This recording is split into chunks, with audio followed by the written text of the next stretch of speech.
Olá, uma boa noite para você. O Edição Brasil de hoje é super especial. A TV Central N está completando 2 anos produzindo um jornalismo de qualidade feito para você. E eu não posso deixar aqui de agradecer a você que nos acompanha, porque tudo isso aqui que a gente faz é para você. E uma das novidades que a gente está trazendo aqui para essa comemoração é a nova marca do Edição Brasil. Dá só uma olhada aqui no nosso telão, já dá para você ver que o Edição Brasil está de cara nova. É apenas uma das novidades que a gente traz um visual mais bonito para você. E agora eu te convido a conferir os destaques desta edição especial, porque os nossos repórteres estão conectados para trazer tudo que é notícia no Brasil e no mundo nesta segunda-feira. Organização Internacional do Trabalho estima que o desemprego deve cair no Brasil em 2023. Geraldo Alckmin afirma que a meta do governo é acabar com o IPI. Marina Silva e Fernando Haddad representam o governo brasileiro no Fórum Econômico Mundial em Davos. Polícia Federal realiza operação contra suspeitos de financiar atos golpistas. E ainda, assassinatos de jornalistas registram aumento de 50% em 2022. Os detalhes destas e de outras notícias você confere aqui e agora no Edição Brasil desta segunda-feira, 16 de janeiro de 2023.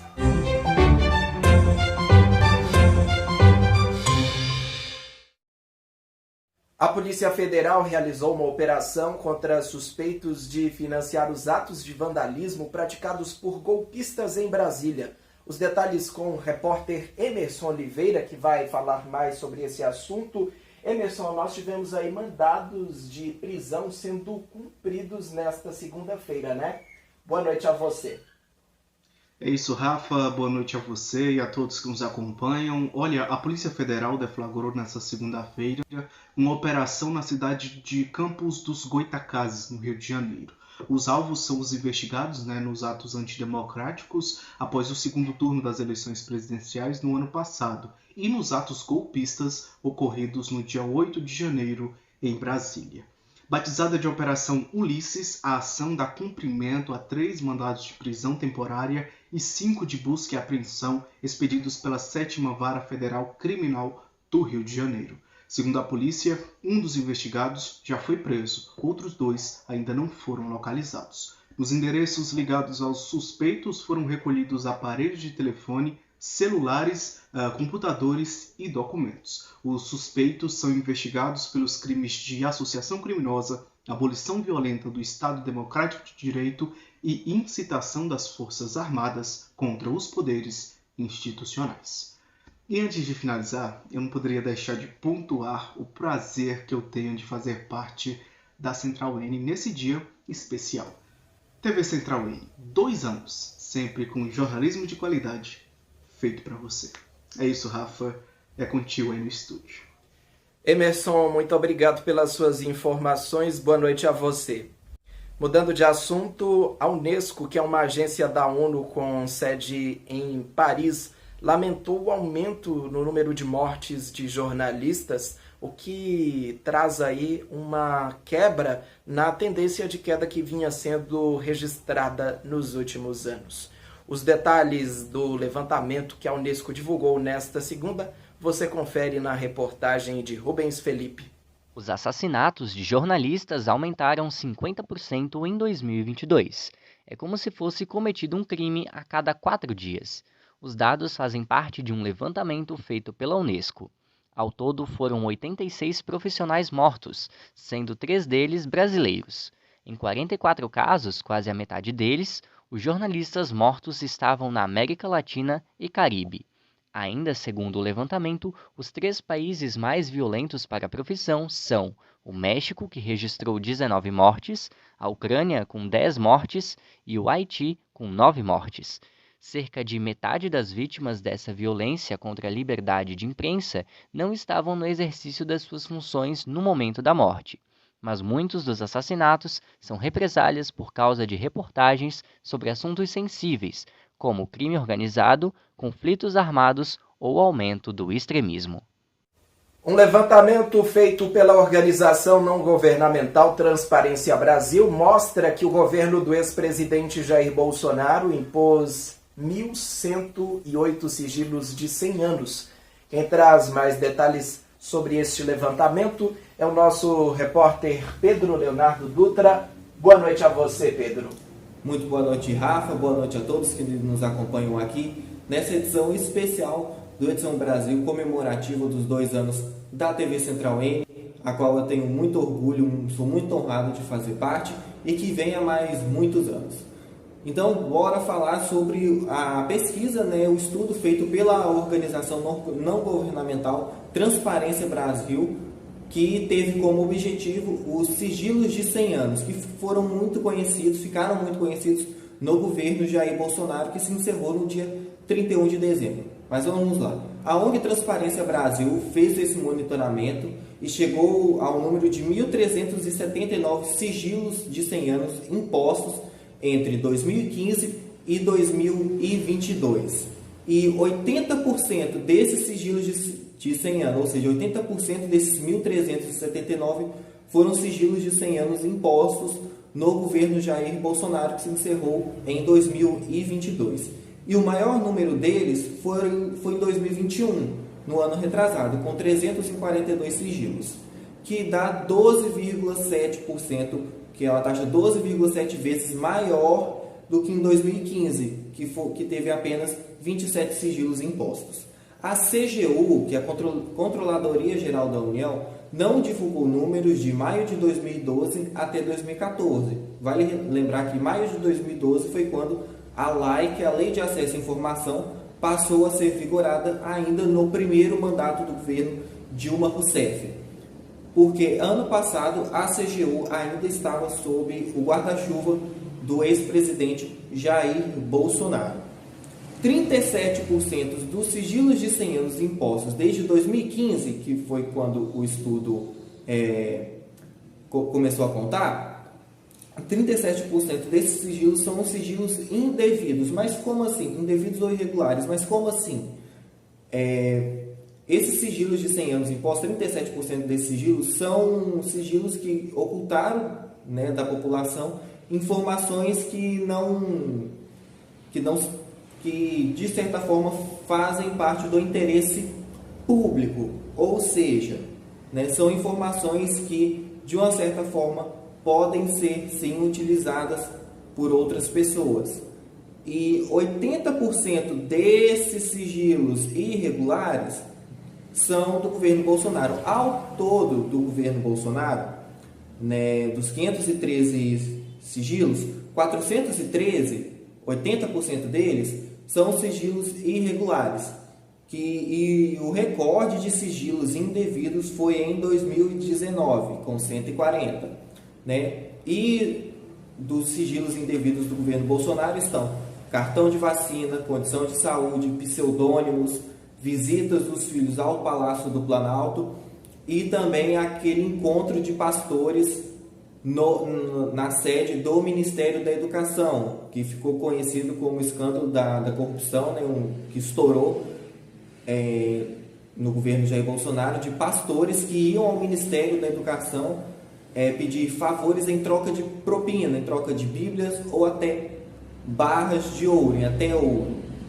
Ou seja, dos sigilos impostos no governo Jair Bolsonaro, 413 sigilos foram irregulares, porque são informações consideradas, sim, de importância, de interesse público.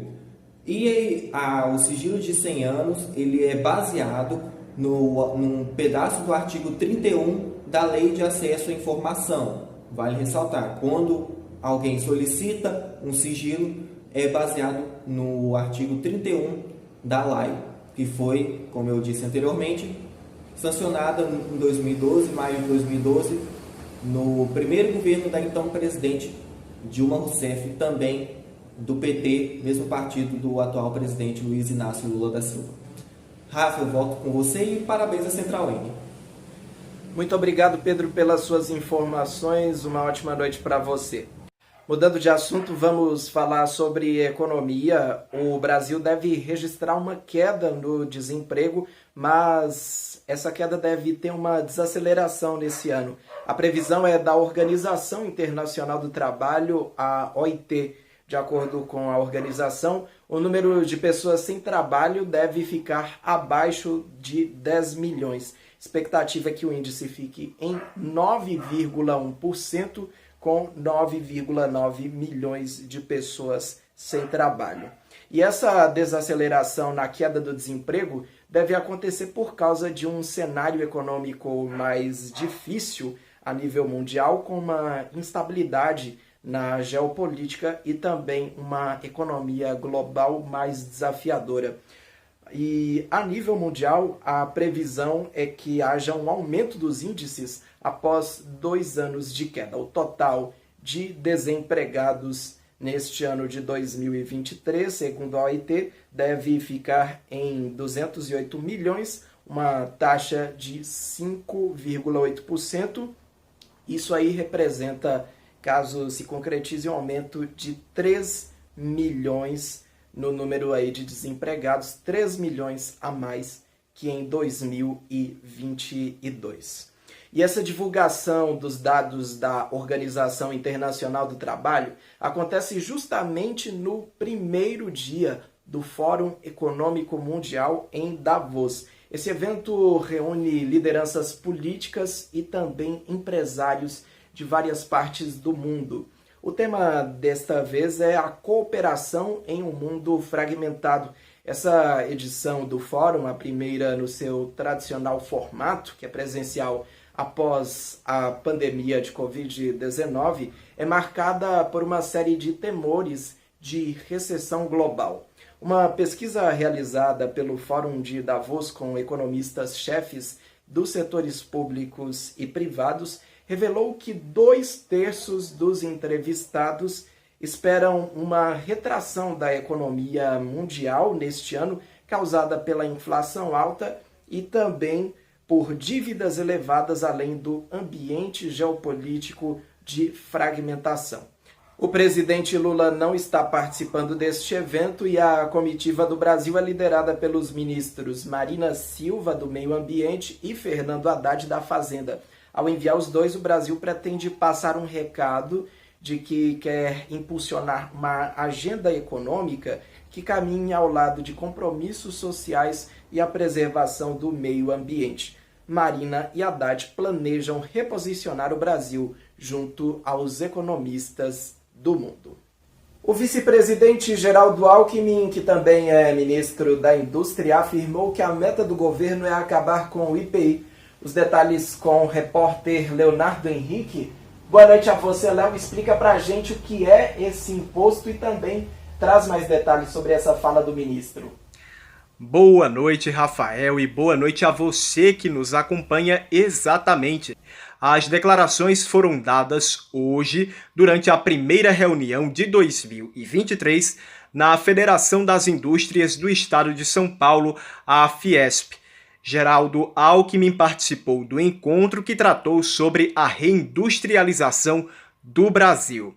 O vice-presidente e ministro do Desenvolvimento, Indústria e Comércio afirmou que uma das medidas e um dos objetivos através da reforma tributária é acabar com o imposto sobre produtos industrializados, migrando para o imposto sobre valor agregado, que é o IVA.